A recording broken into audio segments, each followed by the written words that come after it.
Yang parah ini ya memang di masa periode Pak Jokowi 10 tahun terakhir ini gitu. Kami akan ratakan Sulawesi Selatan dengan anggaran 50 miliar. Sekarang yang penting ada uang ya, menggunakan sogokan dalam bentuk money politik, itulah yang terpilih saat sekarang ini. Bisa saya bayangkan kalau orang menjadi gubernur, orang menjadi bupati, orang menjadi wali kota, tidak punya soft skill dalam memimpin.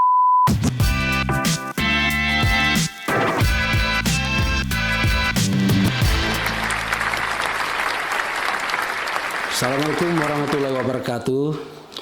Jumpa lagi di Lodang Podcast. Kali ini kita kedatangan tamu istimewa. Beliau adalah Dr. Hasrullah. Beliau adalah pakar komunikasi. Kemudian beliau adalah juga pengamat politik dari Universitas Hasanuddin. Terima kasih atas kehadirannya. Gimana kabarnya Pak Hasrullah? Ya, terima kasih Pak Asbi. Saya kenal beliau ini sejak reformasi ya, yang turun di jalan bersama teman-teman dari kampus menyuarakan bagaimana dia berhasil dari suara dari Makassar dengan beberapa teman-teman menyuarakan sehingga gerakan reformasi itu tidak hanya di Jakarta tapi di Makassar. Salah satu tokoh yang saya tahu adalah Asbi dan kawan-kawan gitu. Ya. Mungkin kali ini kita akan membawakan tema dengan ancaman demokrasi di tengah transisi reformasi. Mungkin ini sangat baik untuk kita kaji malam ini, Pak Hasrullah. Mungkin sebelumnya kita coba lihat pernyataan Prabowo di ulang tahun Golkar. Presiden Prabowo Subianto melempar wacana kepala daerah kembali dipilih oleh DPRD. Alasannya pilkada mahal. Kita harus perbaiki sistem kita. Dan kita tidak boleh malu untuk mengakui bahwa kemungkinan sistem ini terlalu mahal. Sekali milih anggota DPRD, sekali milih, ya sudah. DPRD itulah milih gubernur, milih bupati. Iya, sangat tegas dan berapi-api. Bagaimana Pak Hasrullah menilai pidato ini? Jadi saya kira ini adalah getaran politik ya yang dilakukan Prabowo di depan Munas Golkar, dan sebagai orang yang ikut sama-sama waktu reformasi, saya melihat ini ada semacam pengkhianatan terhadap gerakan reformasi, khususnya memberi kesempatan kepada rakyat untuk memberikan haknya gitu. Saya melihat apa yang dikatakan Prabowo ini sudah sejak 5 tahun yang lalu, dia sudah memberi wacana pada saat dia menjadi calon presiden 5 tahun yang lalu. Jadi saya menganggap di 2019 itu ini, tapi waktu itu ya mau diapa karena dia belum terpilih, masih periode kedua oleh Pak Jokowi. Tapi kali ini apa yang disampaikan adalah amatan yang sangat bagus dan analisisnya sangat bagus, melihat realitas politik yang terjadi tidak hanya di panggung nasional tapi di panggung di beberapa provinsi dan kabupaten yang ada di Indonesia gitu. Bahkan dia katakan bahwa hampir ratusan triliun harus habis dalam waktu 2 hari. Nah, ini ada penyebabnya sebenarnya. Jadi memang pada saat reformasi Pak Soeharto Lengser, kemudian dilanjutkan Pak Habibie, itu masih on the track. Jadi memang suara rakyat, suara Tuhan. Dilanjutkan pada fase Megawati ya bersama Gus Dur, dan itu masih kelihatan. Tapi pada saat SBY itu masih kelihatan, masih dalam kerangka bahwa, tapi pada saat itu gejala money politik sudah dianggap sudah mulai ada ya, mulai bermunculan.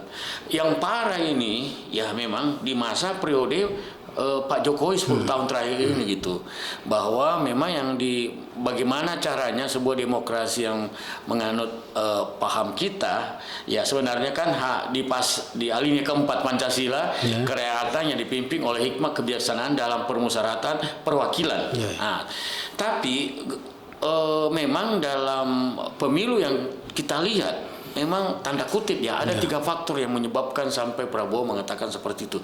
Pertama, kos politik.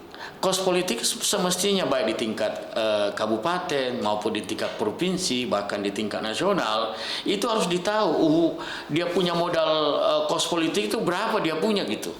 Sehingga betul-betul atau KPU harus mempunyai ukuran dan takaran tertentu untuk menjadi, sehingga tidak tersalur uang-uang yang kita kira tidak tahu. Itu yang kemudian gejala yang cukup keras ya. Itulah pertarungan tidak hanya para kontestasi para elit, tapi para pendukung. Biasanya mulai itu pada saat kampanye, sudah kampanye, kemudian debat, bahkan yang saya amati dua pilkada di tingkat gubernur Sulawesi Selatan, bahkan Kapolda 5 tahun yang lalu itu melihat bahwa Makassar dan Sulawesi Selatan daerah merah, termasuk kemarin. Tapi apa yang terjadi? Memang seperti itu, bentrok antar pendukung di luar debat juga terjadi. Nah, kemudian dia menganggap stabilitas politik itu tidak nyaman. Mestinya demokrasi ini kan namanya pesta rakyat, senang-senang orang, kemudian tidak ada yang berdarah, baku lempar. Dan namanya politik kita masih memang lagi proses memperbaiki transisi gitu. Kemudian yang ketiga, yang parah, ya ini bisa dibayangkan sekarang baik pemilihan di kabupaten maupun wali kota maupun di tingkat provinsi, itu money politik itu sudah hal yang biasa.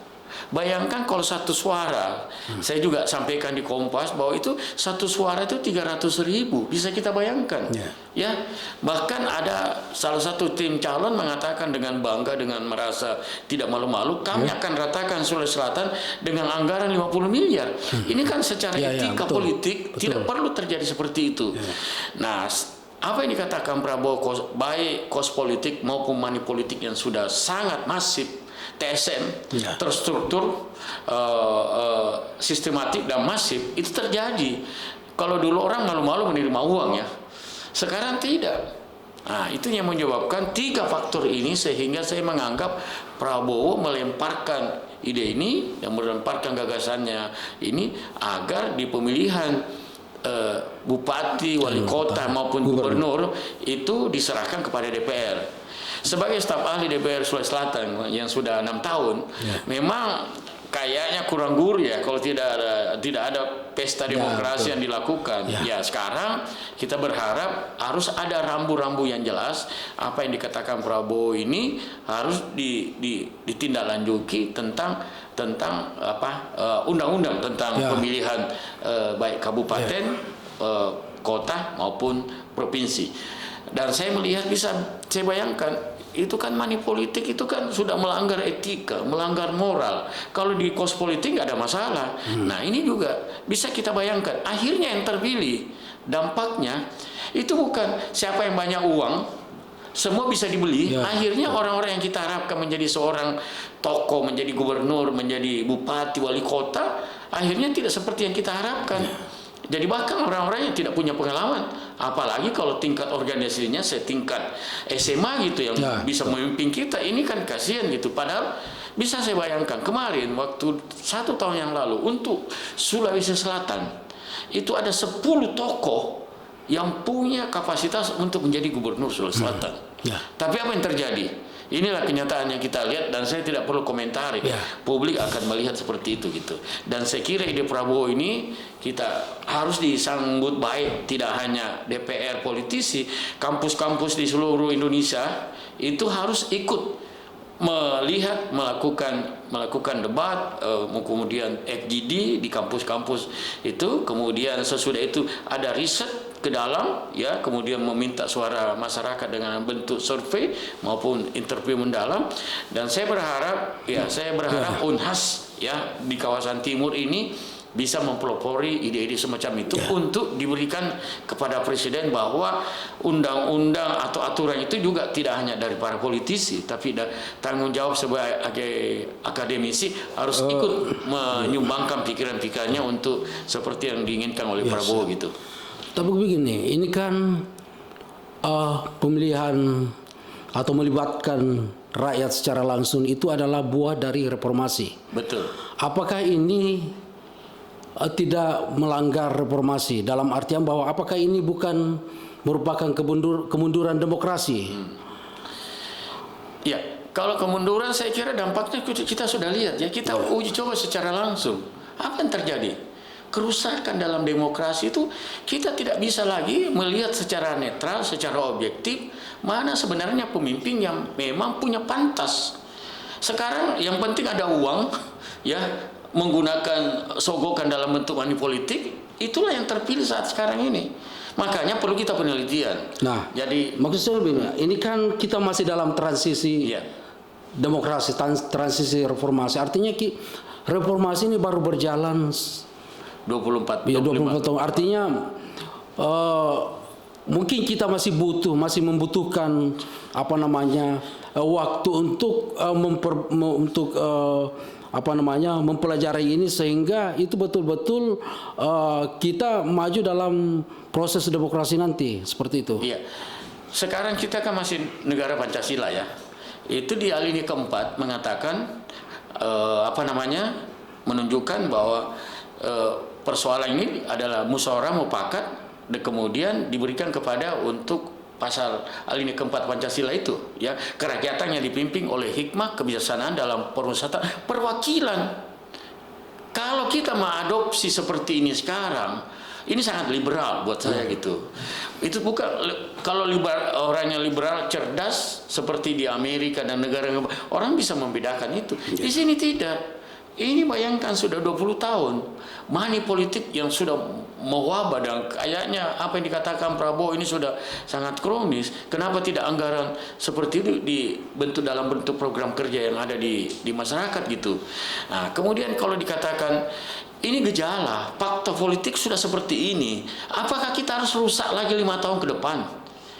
Apakah kita harus rusak menunggu sampai 20 tahun ke depan? Ini makin rusak. Coba kita lihat.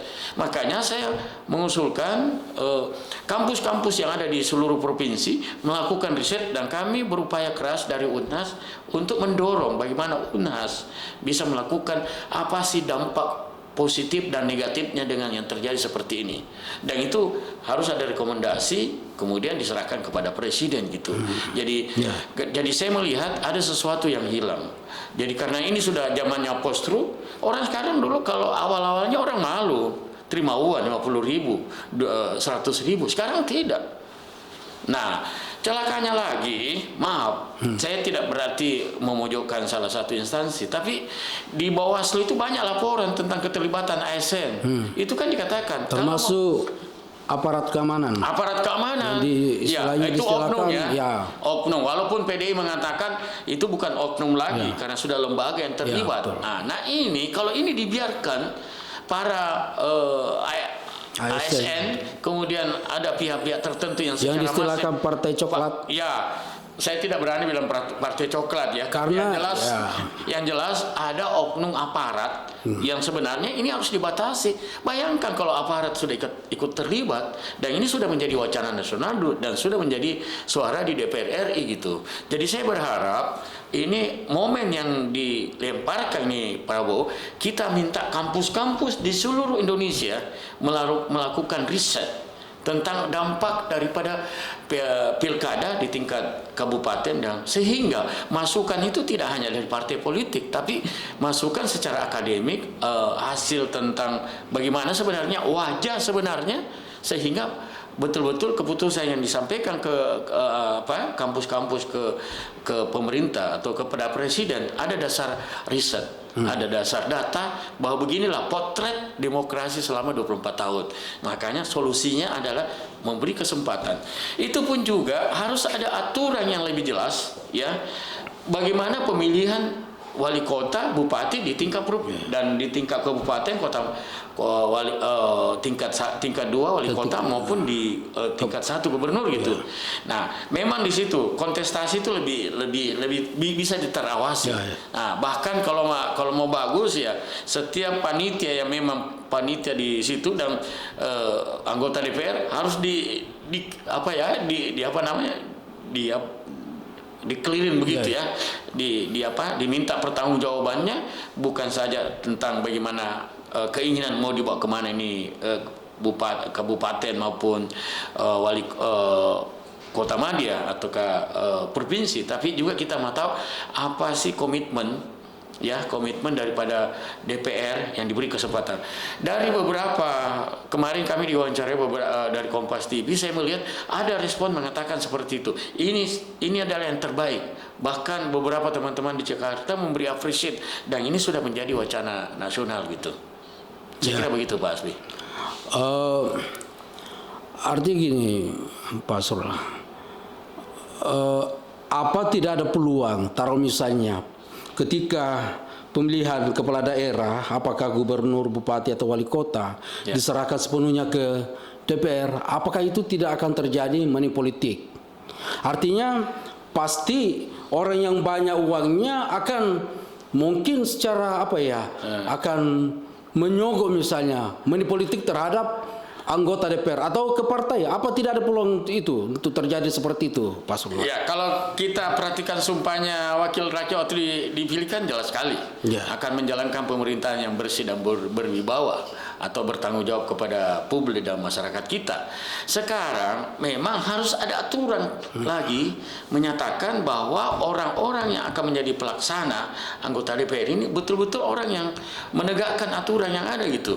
Dan kalau dia terjadi sesuatu, nah makanya dalam pengawasan juga itu tidak hanya anggota DPR yang harus diikutkan, mungkin juga dari akademisi, dari pakar yang ikut bersama anggota DPR menyeleksi siapa yang pantas menjadi gubernur, menjadi wali kota, menjadi bupati gitu. Nah, kalau seperti itu itu kan yang disampaikan tadi itu sangat normatif dalam artian bahwa bagaimanapun kita kan tidak tahu walaupun siapapun yang dilibatkan, taruh misalnya akademisi, ya kan bisa juga kita apakah akademisi juga bisa tidak terpengaruh untuk itu? Ya, jadi memang saya kira kita harus coba. Jadi makanya kita harus riset. Jadi saran saya kepada beberapa teman-teman di universitas, ya perlu ada riset. Bagaimana dengan pola lama, bagaimana pola yang dikehendaki, sehingga apa yang diinginkan. Karena orang, saya kira kerisauan Prabowo itu bukan kerisauan Prabowo saja, tapi kerisauan rakyat Indonesia gitu. Ini money politik, kita tidak tahu. Kita tidak, kualitasnya saja, ya harus namanya gubernur. Di Sulawesi Selatan kita pernah punya siapa? Pak Amiruddin. Ya, kemudian Pak Amin Sam, Basir Palaguna, Pak Sahrul, ya. Kemudian yang terakhir, walaupun ada masalah ya, tapi dari segi kapasitas di atas rata-rata. Bisa saya bayangkan kalau orang menjadi gubernur, orang menjadi bupati, orang menjadi wali kota, tidak punya soft skill dalam memimpin, apalagi tentang pengetahuan tentang pengalaman pemerintahan. Susah ini, nggak bisa tiba masa tiba akal. Dan kita sudah pernah mengalami kecelakaan seperti itu gitu. Nah itulah yang saya pertanyakan. Taruh misalnya yang terjadi nanti, saya bayangkan ketika pemilihan pemilihan kepala daerah dipilih oleh anggota dewan. Mungkin seperti yang saya katakan tadi. Tetap saja orang yang bermodal itu akan memenangkan ketika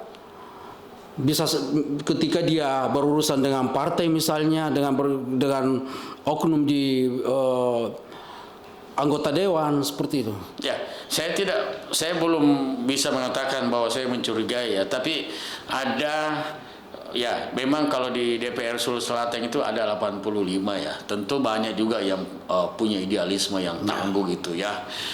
Sulsel sudah pernah membuktikan tentang hak angket. Itu orang-orang, saya tahu karena kita ada di belakang beliau memberi masukan. Ini contoh kasus saja. Jadi memang memang makanya menjadi seorang politisi itu adalah harus dimiliki skill leadership juga. Bisa, yang lebih penting lagi anggota DPR itu harus bisa berbicara, bersuara, menyampaikan aspirasinya. Paralel. Oh ya, paralel dia punya ya. Ya istilahnya DPR itu kan arti dari paralel bicara. Jadi harus bicara. Tapi kan tentu tidak semua itu bisa seperti itu. Ya, ada juga orang terpilih karena memang ketokohannya. Tapi politisi modalnya harus bisa menyampaikan aspirasi rakyat. Jadi memang ada beberapa partai nanti ya, disitulah bargaining position dilakukan. Tapi kita akan lihat, insya Allah kalau dilakukan seperti ini, kita akan memilih orang-orang terbaik. Ya. Bayangkan kemarin kan saya pernah survei di sini ada 9 tokoh yang punya kapasitas. Tapi apa yang terjadi saat ini? Saya tidak usah memberi komentar karena kita sudah selesai gitu. Ya. Saya pernah tanya teman, saya bandingkan dengan ini, kira-kira siapa? Dia pasti, ini yang lebih bagus gitu. Tapi namanya dia tidak punya uang, tidak punya relasi politik yang tinggi. Nah, tugas daripada anggota dewan adalah memilih orang-orang. Pertama, persoalan leadership. Ya, kemudian adalah soft skill, punya pengalaman pemerintahan, dan lebih penting lagi dia dikenal. Dan kalau perlu seperti Hasbi ini aktivis yang teman-teman yang punya sudah punya nyali sejak mahasiswa, insya Allah kan seperti itu. Dan kita pernah punya gubernur seperti itu, baik dari tentara itu minimal 2 bintang loh. Betul. Tentara harus minimal, tidak bisa lagi karena dia punya on the track itu. Begitu juga sipil.